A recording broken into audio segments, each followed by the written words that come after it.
Do you guys know what is Buddhism? You might have seen those monks dressed in orange in Tibet and in Ladakh. Maybe they are Buddhist. Maybe the followers of Buddha are Buddhist. But what is Buddhism? I was talking to a friend recently about Buddhism, and he was telling me about the good things that Buddhism has. And he told me something really interesting. So Buddhism की जो entire philosophy है, that philosophy is basically centered around controlling your mind, controlling your desires, and जैसे हम Arabic में कहते हैं, there's a word for it, nafs, which is our internal desires, things that we want to do. So he told me that Buddhism is all about controlling, having total control over your nafs, over your wishes and your desires.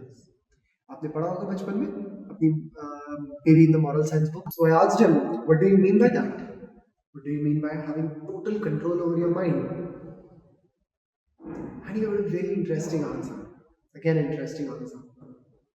He told me कि normally हम कुछ गलत करने जा रहे हैं, हमें rationally पता है वो चीज़ गलत है, तो हम उस चीज़ को करने से अपने आप को रोकते हैं. वो हमारी नॉर्मल लाइफ की एक सिचुएशन होती है. बुद्धिज्म टेल्स यू कि आपको उस नफ्स को कंट्रोल करना है. वो गलत चीज़ अगर आपको रैशनली पता है ये गलत है तो नहीं करनी है. But Buddhism doesn't stop there.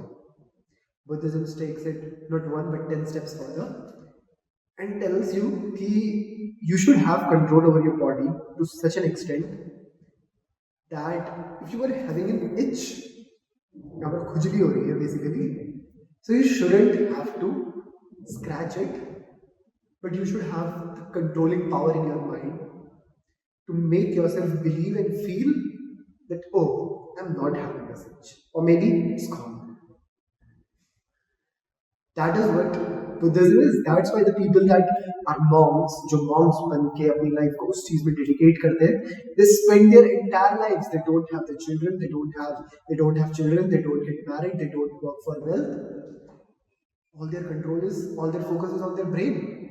They want to control their brain and their mind so much that they sacrifice everything for it. You might think, but I'm not going to make fun of the religion or the people. I don't think so. It should be qualified as a religion without a god. A religion needs a god. But I am going to criticize the philosophy today. So you are telling me that if you are having an itch, you should spend your entire life trying to control your brain to feel that it doesn't exist or that you have overcome that itch. I believe that's stupid.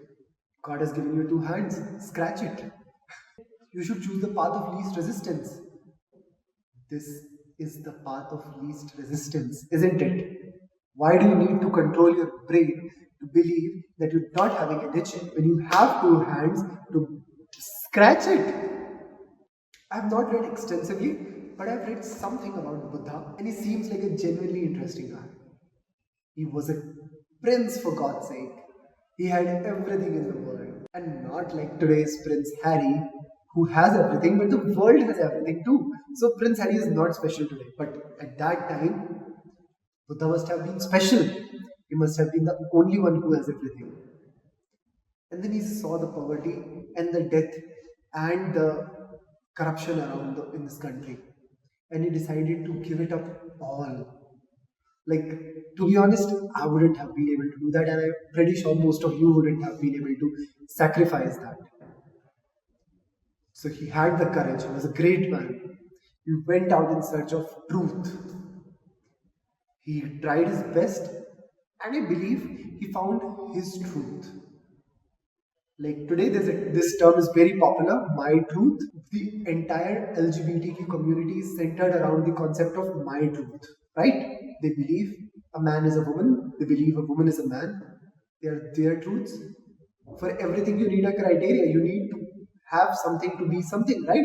To be an MBA student at Jamia, I had to qualify an examination. I can't come here and sit without passing that examination. So how can a woman be a man without actually having the prerequisites of a man? I hope that makes sense, because if that doesn't, there's something wrong. So coming back to the story of Buddha, Buddha went out of his palace, he left and sacrificed everything to search for the truth. We might have found something good, but whatever remains and whatever we have knowledge of what he found is basically 9 commandments, of the gist of which is basically to control your desires, to control your mind, and to have full power over yourself, which I believe is a good thing. But why do you need to take it that far? Why do you need to have control over your scratches? I would like you to think about that. I would like you to tell me what you think about that.